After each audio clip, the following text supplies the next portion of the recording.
Introduction. Stop procrastinating and get more done in less time. Are you tired of feeling overwhelmed?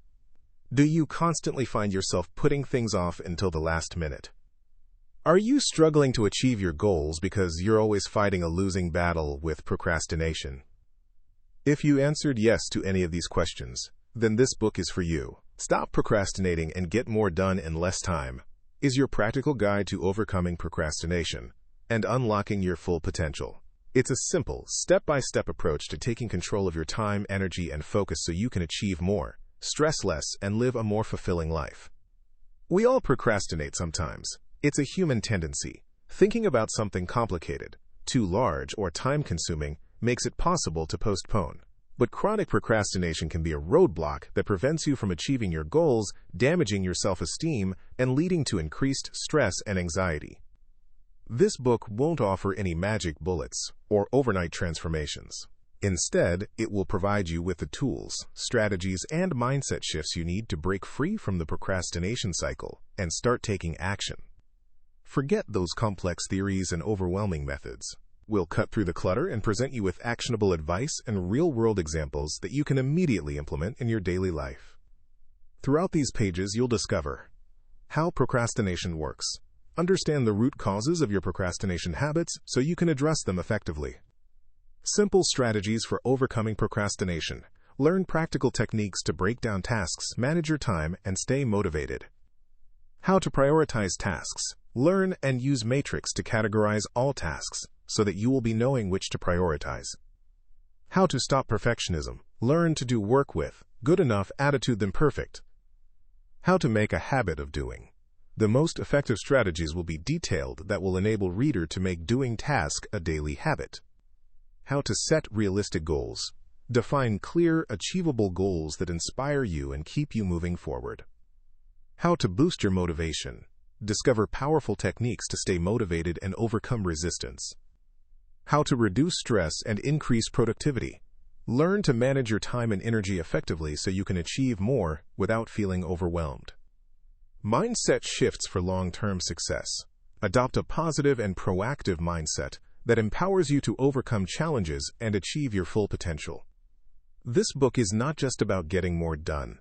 It's about creating a more fulfilling and meaningful life. When you overcome procrastination, you'll experience increased productivity, achieve more in less time, and free up your schedule for the things you truly enjoy. Reduced stress and anxiety. Eliminate the guilt and pressure associated with procrastination. Improved self-esteem. Boost your confidence and self-worth by achieving your goals. Stronger relationships. Have more time and energy to invest in the people who matter most to you. Greater sense of fulfillment. Live a life aligned with your values and purpose. So, are you ready to stop procrastinating and start achieving your goals? Let's embark on this journey together. The power to create a more productive, fulfilling, and successful life lies within you. This book is your guide. Let's begin. All right, champion. Let's dive headfirst into something we all face, the dreaded procrastination monster. Chapter 1, The Procrastination Monster, Understanding Your Enemy. Listen up, because this is crucial. You can't defeat an enemy you don't understand, right? So let's get to know this procrastination beast. Procrastination isn't some rare disease. It's that little voice, or sometimes a loud inner critic, that whispers or yells, "Later, you can do that later." And guess what? Later often turns into never. Why do we do it? Why do we willingly put off things we know we need to do? Here are a few sneaky reasons. Fear of failure. This is a big one. We're scared we won't be good enough. The report won't be perfect. The presentation won't be amazing. So we dodge it. We hide from it. We think, if I don't even try, I can't fail. Sound familiar? But guess what? Avoiding the task is a failure. Perfectionism's paralysis, this nasty cousin of fear, makes us think everything has to be flawless from the start. We set the bar ridiculously high, making the task seem mountains tall, so intimidating that the task becomes harder than it is, and we tell ourselves, it has to be amazing. If I can't do it perfectly, why bother? Feeling overwhelmed. Ever look at a huge project and feel like you're drowning? That's overwhelm.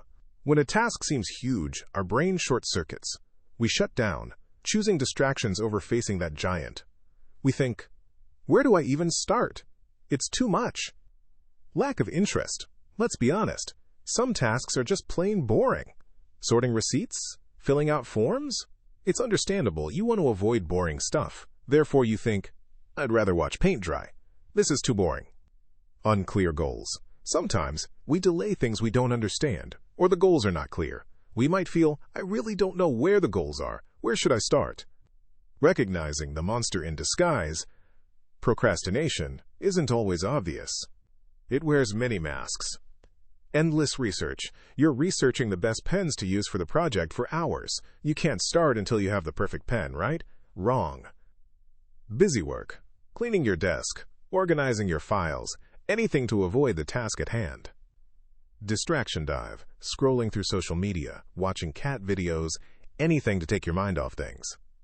The key thing is to recognize it. Now you know the monster's tactics. You know its motives. Next, we fight back. Get ready, because we're about to learn how to slay this procrastination beast, one task at a time. Are you with me? Let's go. All right, champions, let's get fired up. In this chapter, we're tackling the powerhouse behind everything. Your why. Yes, you heard it right. I am talking about your why. Not just what you do, but why you're doing it. This will make a huge difference. Think of it like this. You're climbing a mountain. Sounds tough, right? Now imagine at the top of that mountain is your family, waving and smiling, waiting for you to reach them, because your success will provide them with better education and better life. Suddenly the climb doesn't seem so hard anymore, does it? That's because you have a powerful why fueling you. So why is understanding your why so important? Because tasks without meaning are like ships without sails. They drift aimlessly, never reaching their destination. When you connect your tasks to your core values and long-term vision, they become energized. They have purpose. They become worth doing, even when they're challenging. Let's say John wants to start exercising. A weak why might be, I should be healthier. It just does not motivate enough. A stronger one is, I want to be healthy and energetic so I can play with my children every day in the park and be a role model for them. See the difference? The weak why is a fleeting thought. The strong why is a burning desire deep within you. Dig deep. Ask yourself why you want to achieve your goals. Is it for financial security? Is it for personal growth? Is it for freedom? Is it for making a difference in the world? Don't settle for surface-level answers. Keep digging until you uncover the raw, genuine reasons that truly resonate with you. When you find that powerful why, write it down, make it visible, put it on your mirror, your desk, your phone background. Let it be a constant reminder of what you're working towards. Then, connect every task, no matter how small, to that why. The stronger your why, the less you will procrastinate, and the more determined you will be to achieve your goals. So go out there, discover your why, and watch your motivation skyrocket. Let's go make it happen. All right, champ, let's tackle that to-do list. Get ready, because in this chapter, we're turning that thing from a source of stress into a powerful weapon for success. Chapter 3, Your To-Do List is a Weapon. Mastering Task Prioritization. Look, we all have to-do lists. They're usually overflowing, right? Jam-packed with things screaming for your attention. The problem? Not everything on that list deserves the same amount of your focus. Some tasks are like urgent emails. They feel important, but are they actually moving you closer to your goals? Probably not. That's why mastering prioritization is crucial. We're not just about getting things done. We're about getting the right things done. The secret weapon, the Eisenhower matrix, also known as the urgent/important matrix. Picture a square divided into 4 sections like this. Quadrant 1, urgent and important. These are crises, problems that need immediate attention. Think deadlines, emergencies, last-minute fires to put out. Handle these now. Quadrant 2, important but not urgent. This is where the magic happens. This is where your goals live. Planning, building relationships, exercise, learning new skills. These are crucial for long-term success. Schedule time for these. Don't let them get pushed aside by the urgent stuff. Quadrant 3, urgent but not important. These are interruptions, some meetings, some emails, requests from others that don't serve your goals. These are time wasters disguised as emergencies. Delegate them if possible or learn to say no. Quadrant 4. Not urgent and not important. These are distractions.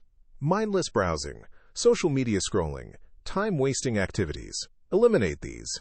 Be honest with yourself. How much time do you lose here? Here's how to use it. 1. Write everything down on your to-do list. Get it all out of your head. 2. For each item, ask yourself if it's urgent and important. Slot it into the right quadrant. 3. Focus your energy. Quadrant 2 is your new best friend. Spend most of your time there. Example. Let's say Ben has this on his to-do list. Respond to email from colleague. Urgent, not important.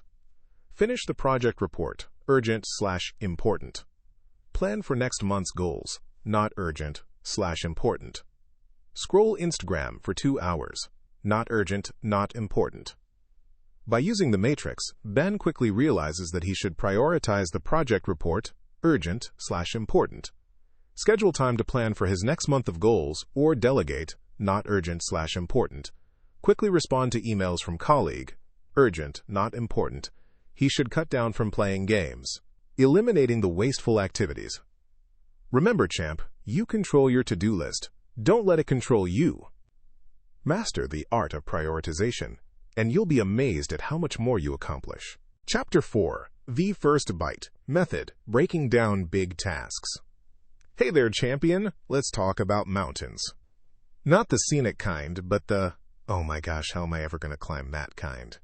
We're talking about those huge projects that stare you down and make you want to hide under the covers. But guess what? Even Everest is climbed one step at a time. That's where the first bite method comes in. Think of it like this. Would you try to eat a whole pizza in one gulp? No way. You'd take it one delicious slice at a time. Big projects are the same. The first bite method is all about breaking down those overwhelming tasks into super small, super manageable steps. We're talking so small that they seem almost silly. The goal? To make that initial step so easy, so non-threatening that you can't help but take it. It is your first bite. Why does this work? Because it overcomes that initial inertia. That, I don't even know where to start feeling, is a huge energy drain. By creating a tiny, easy first step, you bypass that paralysis and get momentum rolling. Let's say Alex wants to write a 10-page report. Just thinking about it makes him want to watch 10 hours of cat videos. But instead of focusing on the mountain of a report, Alex uses the first bite method. His first bite could be, open a new document and type the title of the report. See? That's it! So ridiculously easy that even while feeling lazy, Alex can do it. What's next? After typing the title, his next first bite might be, write the first sentence of the introduction. Again, small, achievable, and not terrifying. He does that, and suddenly, he has an intro. These easy first bites make him feel good and create momentum. See how this works? You're tricking your brain into action. You're bypassing the overwhelm and slipping into productivity. So take that big task, that mountain looming over you, and ask yourself, what's the absolute smallest, easiest first bite I can take right now? It could be, for a website project, brainstorm 3 possible domain names. For cleaning your garage, gather all the empty cardboard boxes. For starting an exercise routine, put on your workout clothes. For learning a new language, download a language learning app. The key is to make it so easy that you practically laugh at how simple it is. Because that's how you kill the procrastination monster and start crushing your goals. Now, go out there, find your mountain, and take that delicious, irresistible first bite. You got this! Chapter 5, The 2-Minute Rule, Starting Small, Scoring Big. All right, champions, let's talk about a game changer, a secret weapon so simple it's almost ridiculous. It's called the 2-Minute Rule, and it's your secret key to crushing procrastination and building amazing habits. Here's the deal. Often, the thought of doing something is way harder than actually doing it. Procrastination loves to whisper doubts in your ear, making tasks seem enormous and overwhelming. That's where the 2-minute rule barges in like a superhero. The idea is this: if a task takes less than 2 minutes, do it immediately. But even for tasks that seem bigger, The 2-minute rule is golden. You shrink it down. Instead of thinking about read 30 pages of a book, you think read 1 page of a book. Instead of work out at gym for an hour, you think put on gym clothes. Instead of write an entire report, you think open a new document and write 1 sentence. Instead of meditate daily, you think sit still from 1 minute. See? Suddenly it's not so scary. That tiny action breaks the inertia, the mental block that's been holding you back. That first small victory motivates you to keep going, even just a little bit. Let's say John wants to start exercising regularly. The thought of going to the gym is daunting, so he uses the 2-minute rule. His first step? Lay out his workout clothes the night before. Bam! Next morning, he puts them on. That's another 2-minute action. Then maybe he just stretches for 1 minute. Pretty soon, he's feeling good and decides to do a quick jog around the block. It all started from a tiny, achievable action. The magic is that these tiny actions compound. 1 page leads to 2. 2 minutes lead to 5. 5 can lead to 10. Soon, you've created momentum that carries you forward. Plus, you build up a habit. The 2-minute rule isn't about accomplishing everything in 2 minutes. It's about making starting so ridiculously easy that you can't say no. It's about building your confidence and creating the habit of doing. So right now, pause and ask yourself, what is one small step I can take toward my biggest goal that will take me less than 2 minutes? Do ART. Don't overthink. Jump in, take that small steps, and get ready to watch your progress skyrocket. You have the power to change your life. 1 2-minute action at a time. Go get it. All right, champions. Let's talk about a superpower you already possess, but probably aren't using to its full potential. Time blocking. Chapter 6. Time blocking. Creating dedicated focus time. Listen up, because this is where things get really exciting. Think of time blocking as building a fortress around your most important tasks. It's about claiming ownership of your schedule and defending it with laser-like focus. What is this magic? Simple. You're allocating specific blocks of time in your day, exclusively for working on a particular task. Think of it like setting appointments with yourself, appointments you absolutely cannot miss. Now, some of you might be thinking, isn't that just scheduling? And, yeah, kinda. But time blocking is about intention. It's not just writing meeting on your calendar. It's writing Project Alpha uninterrupted focus, and then scheduling every notification alerts into silent mode and kicking everyone out your personal space like a lion protecting its cubs. Here's how you turn time blocking from theory into reality. 1. Know your priorities. You've figured out what your frog is. Refer back to earlier chapters, my friends. Write down exactly what tasks you need to tackle to move closer to those goals. 2. The calendar is king or queen. Open your calendar. Digital or paper, doesn't matter. Start blocking out time. Be realistic. Think about when you are most energized and focused. Maybe at first thing in the morning. Or maybe the late afternoon. Say, for example, let's pretend James is starting his own online business. He needs to create a website, write his business plan, and handle marketing. Instead of just adding work on business to his to-do list, James would block out time like this. Monday, 9 a.m. to 11 a.m., website design, uninterrupted. Tuesday, 2 p.m. to 4 p.m., business plan, financial projections. Wednesday, 10 a.m. to 12 p.m., marketing strategy, competitor analysis. 3. Be specific and realistic. Don't just write work. Break tasks down into smaller, more manageable chunks. Write blog post introduction is better than write blog post. Be realistic about how long things will take. It's better to underestimate and finish early than overestimate and give up halfway. 4. Protect the block. This is crucial. Treat these blocks like gold. Shut down email. Turn off notifications. Tell your family/roommates/colleagues that you are unavailable during these times, unless there's an actual emergency, of course. 5. Review and adjust. Time blocking isn't set in stone. Look back at your week. Did you stick to your blocks? What worked? What didn't? Adjust your schedule accordingly. Seriously, this is a game changer. Try it. Block out just 1 hour a day for your most important task, and watch the magic unfold. You've got this. All right, champion, listen up. We're charging straight into enemy territory. Distraction Central. This isn't a drill. It's about reclaiming your power. Chapter 7. Eliminate distractions. Your focus is your fortress. Imagine your mind as a mighty fortress. It's strong, capable, ready to conquer the day. But what happens when you leave the gates unguarded? Ding! Buzz! Pop-up notifications attack! Suddenly, your fortress is under siege by the distraction army. Sound familiar? Your focus, my friend, is the strongest weapon you possess. But it's constantly under attack from sneaky little distractions. We're talking social media's endless scroll, emails urgent, but rarely is, pings, those quick chats with colleagues that turn into hour-long sagas, and even that urge to reorganize your desk for the 10th time today. So how do we build stronger walls? How do we turn our workspace into a distraction-free zone, a fortress of focus? It's simpler than you think. 1. Know your enemy. Identify your top 3 distractions. Is it Instagram's siren song? The constant urge to check your emails? Those coworkers who love to chat? Write them down. Awareness is half the battle. 2. Silence the noise. Turn off those notifications. Seriously, that's vibrate mode too. Social media, email, news alerts. Switch them all off during your prime focus time. You'll thank me later. Consider using website blockers or app timers. They're like digital bouncers keeping the riffraff out. 3. Communicate your needs. Let people know when you need uninterrupted time.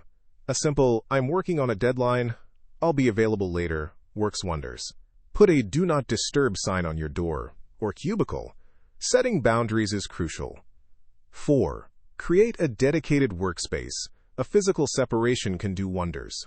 If possible, have a dedicated workspace free from clutter. Visual clutter equals mental clutter. A clean workspace leads to a clear mind. 5. The email assault. Schedule specific times for checking and responding to emails. Don't let them dictate your entire day. Batching your email tasks saves time and prevents constant interruptions. Remember, a fortified mind is a productive mind. By eliminating distractions, you're not just getting more done. You're reclaiming your time, your focus, and your power. Build that fortress, warrior. Now go out there and conquer your day. All right, champions. Let's conquer procrastination, one tomato at a time. I'm fired up to introduce you to the Pomodoro technique, your secret weapon for laser-like focus and explosive productivity. Think of it as this. You're a race car driver hitting the gas pedal for a short burst, then pulling into the pit stop for a quick tune-up. That's the Pomodoro technique in a nutshell. It's about working in focused bursts, typically 25 minutes long, separated by short breaks. Why tomatoes? Pomodoro is Italian for tomato. The method was named by Francesco Cirillo, who used a tomato-shaped kitchen timer when developing it. Here's how it works. 1. Pick your task. Choose one thing you want to blast through.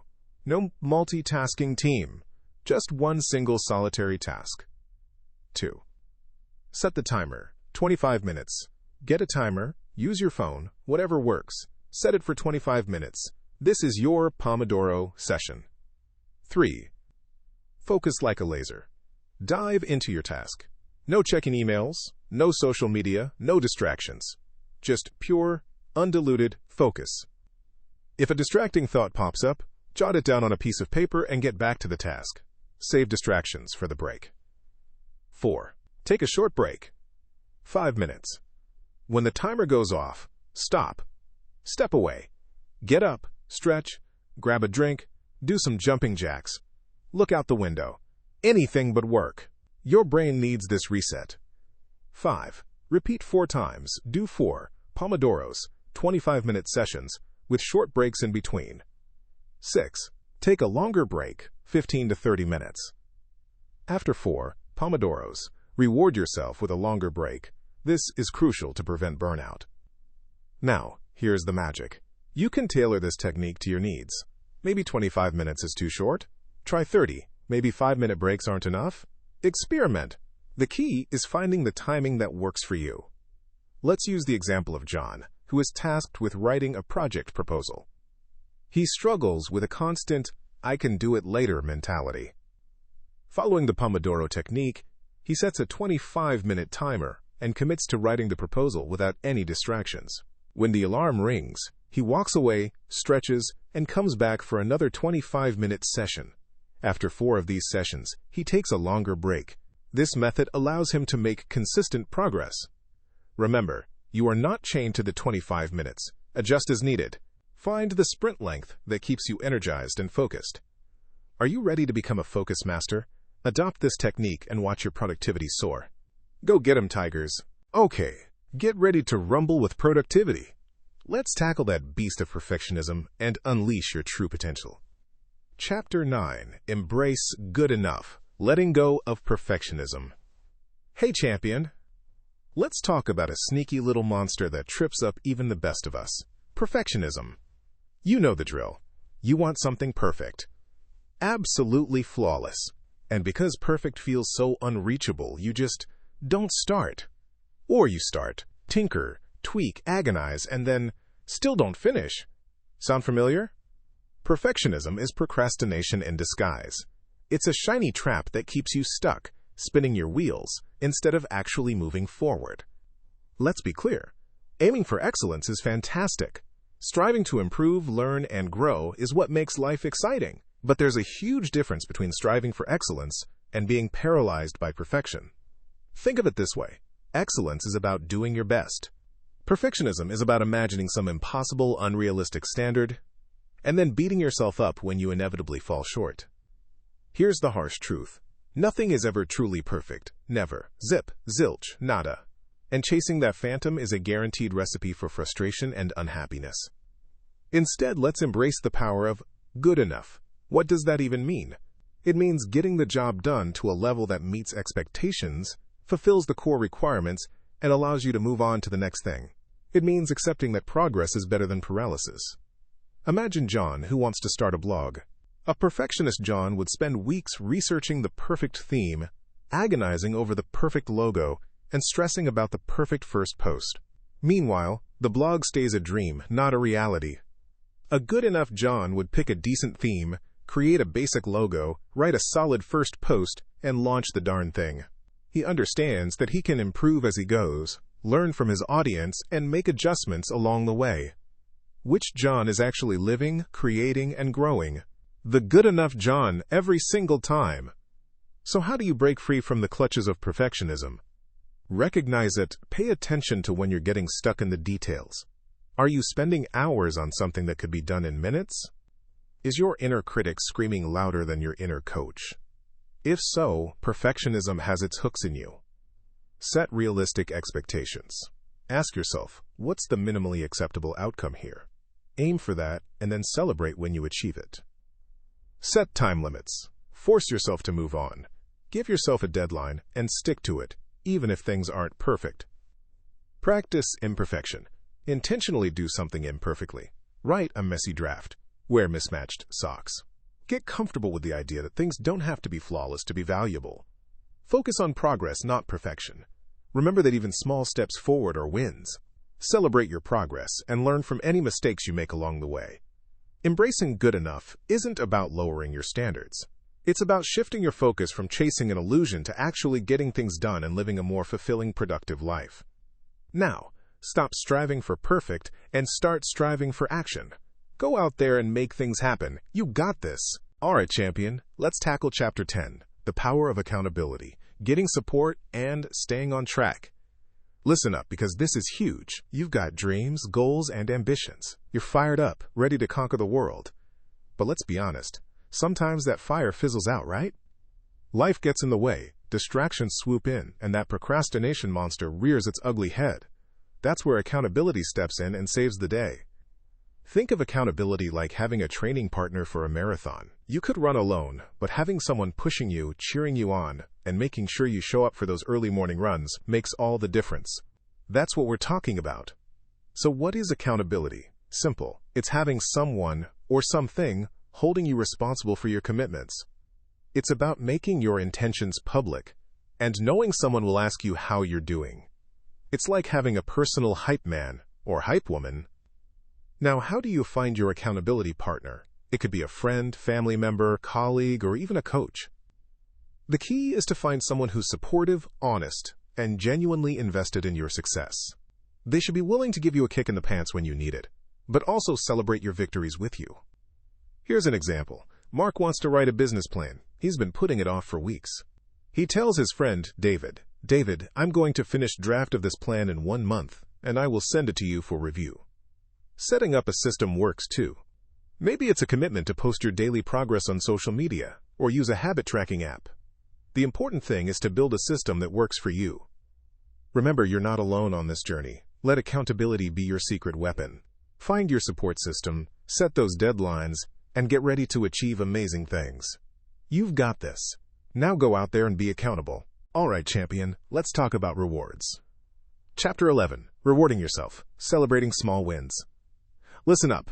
You're not a machine. You're a phenomenal human being.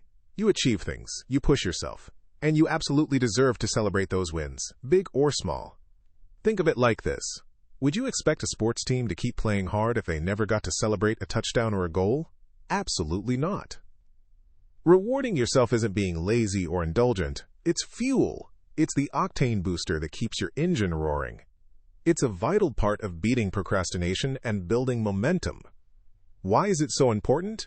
Because it reinforces positive behavior. Your brain is wired to seek pleasure and avoid pain.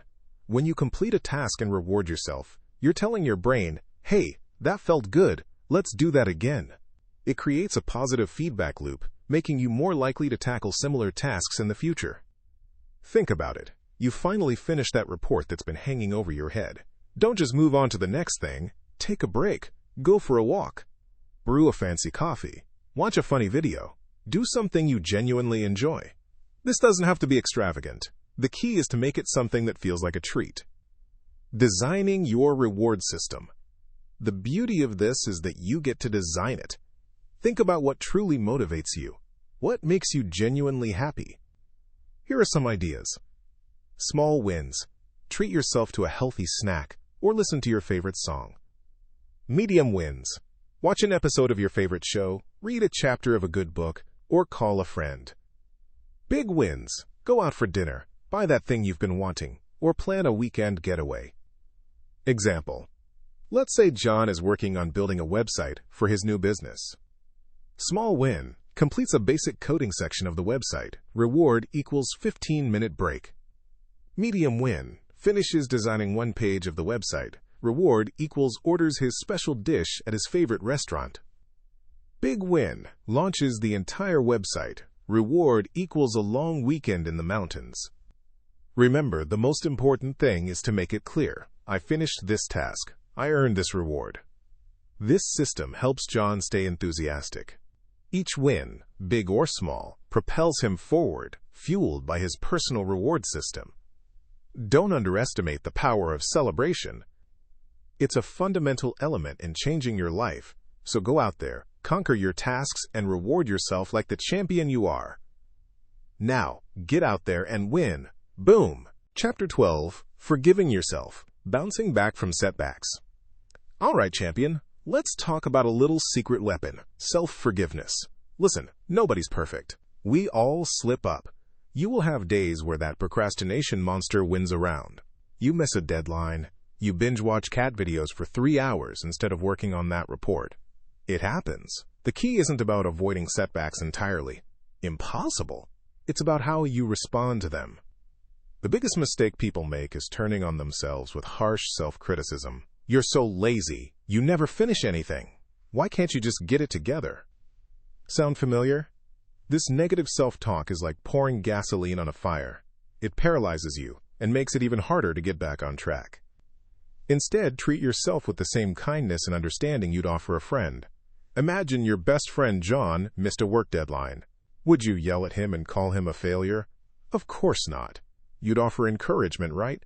Hey John, it's okay. What can you do to get back on track? How can I help? Offer yourself that same support. Here's the process. 1. Acknowledge it. Okay, you messed up. Say it. I procrastinated today and didn't finish X. Don't hide from it.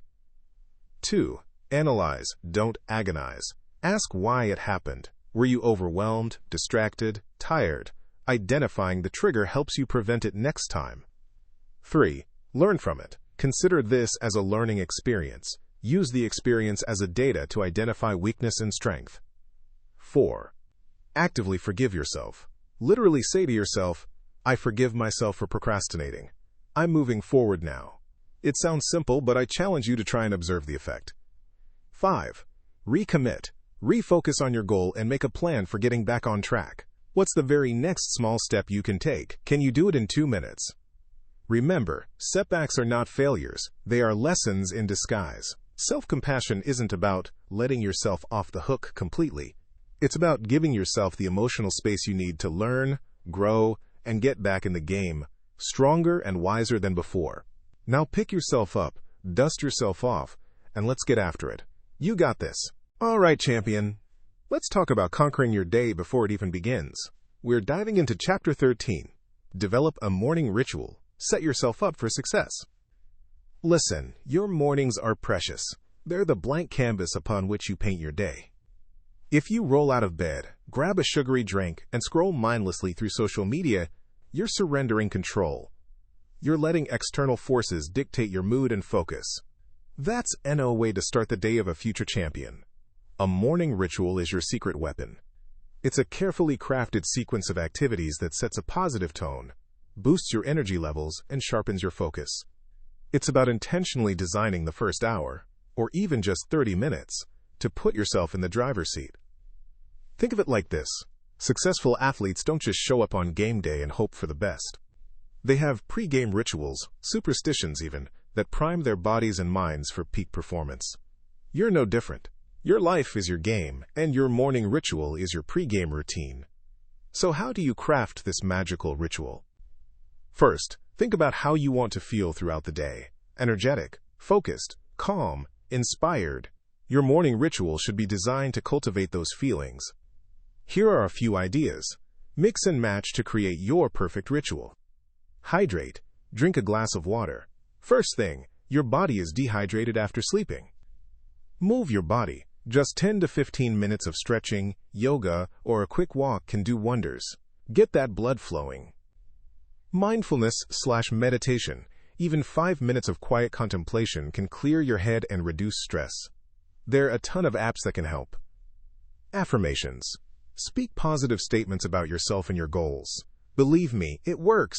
Try, I am capable and I will make today extraordinary. Review your goals. Remind yourself what you're working towards. This keeps you motivated and on track. Look at your to-do list and highlight the frog you eat. Read something inspirational. A few pages of a motivating book can supercharge your mindset. Plan your meals. Deciding what you'll eat ahead of time prevents impulsive, unhealthy choices later. Example time. Let's say David wants to be more focused and less stressed. His morning routine could look like this. 1. Wake up at 6 a.m. 2. Drink a glass of water. 3. 15 minutes of stretching. 4. 10 minutes of meditation. 5. Review his to-do list and prioritize his goals for the day. 6. Start working on the most important task. Now here's the key: consistency. The power of a morning ritual lies in its repetition. It trains your brain to associate these activities with a positive and productive state. Commit to your ritual for at least 21 days. That's how long it takes to form a habit.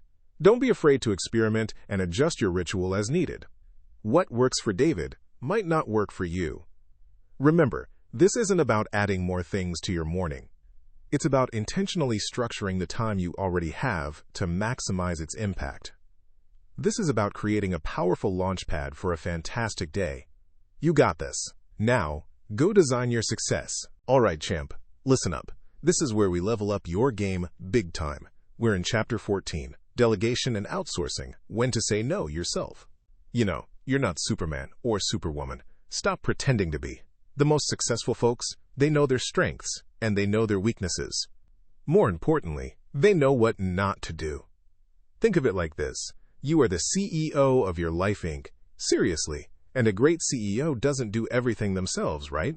They strategically deploy their resources, that's you, to maximize impact. So ask yourself this: what am I doing that someone else could do almost as well, or even better? Maybe you spend hours struggling with bookkeeping. That's valuable time lost. A freelancer could likely whip that up faster and more efficiently, leaving you to focus on growing your business, learning a new skill, or spending precious time with loved ones. Cleaning your house? Maybe a cleaning service twice a month would lift a huge weight off your shoulders. Think about how much happier and refreshed you'd feel walking into a clean home. Don't confuse busy with productive. Just because you're constantly doing something doesn't mean you're moving the needle forward. Delegation is about freeing up your time and energy to focus on your core strengths, the things that only you can do. Learn to say no strategically. No to tasks that drain your energy and don't align with your goals. No to well-meaning requests that sabotage your priorities. Every no is a yes to something more important: your time, your energy, your goals. Delegation isn't about laziness. It's smartness. It's strategic. It's about building a supportive system that empowers you to achieve more. Don't be afraid to ask for help. Don't be afraid to pay for expertise. It's an investment in yourself, in your future, and in your peak performance. Now go build your empire. All right, champions, let's finish strong. Chapter 15, The Procrastination-Free Life, Building a Sustainable System. You've made it. You've learned the tools, faced the monster, and tasted the sweetness of getting things done. This isn't where the journey ends. It's where it really begins. We're not just aiming for a quick fix. We're building a life, a procrastination-free life. Think of everything you've learned as pieces of a puzzle. You now have all the pieces to create your own personal anti-procrastination system. But remember, this system isn't set in stone. It's alive, it breathes, it evolves with you. Here's your framework for building your system. 1. Know thyself and re-know thyself. Remember Chapter 2, the why. Keep that fire burning. Regularly reconnect with your core motivations. What really matters? What gets you excited? As your life changes, your why might shift. Embrace that change and adjust your goals accordingly. 2. The Arsenal Checkup. Go back through the tools we've covered. Task prioritization, Chapter 3. The first bite method, Chapter 4. The 2-minute rule, Chapter 5. Time blocking, Chapter 6. Distraction elimination, Chapter 7. The Pomodoro technique, Chapter 8. Embracing good enough, Chapter 9. Accountability, Chapter 10. Rewards, Chapter 11. Forgiveness, Chapter 13. And delegation, Chapter 14. Which ones worked best for you? Which ones need tweaking? Don't be afraid to experiment. Some days, you might need the Pomodoro technique. Other days, time blocking will be your superpower. 3. The continuous improvement loop. This is crucial. Don't just use this system, analyze it. Keep a journal. Make notes on what works, what doesn't, and why. Did you crush a project by breaking it down into tiny tasks? Write it down. Did distractions completely derail your time-blocked session? Figure out what triggered it and plan for it next time. 4. Forgiveness is key. Again, you're human. You will slip up. You will procrastinate sometimes. Don't beat yourself up. Chapter 12 taught you that. Just acknowledge it, learn from it, and get back on track. The key is to have systems in place to help you recover quickly. 5. Celebrate the wins. Big and small, celebrate every achievement. It reinforces positive habits and keeps your motivation tank full. Bought that healthy food instead of ordering pizza? Celebrate. Finally sent that email you were dreading? Celebrate. Remember, consistency is built on small victories. You now hold the power to design a life where you are proactive, fulfilled, and in control. This isn't about perfection, it's about progress. It's about creating a system that works for you, a system that keeps evolving with you so you can continue to reach for your goals and create the life you truly deserve. Now go out there and make it happen.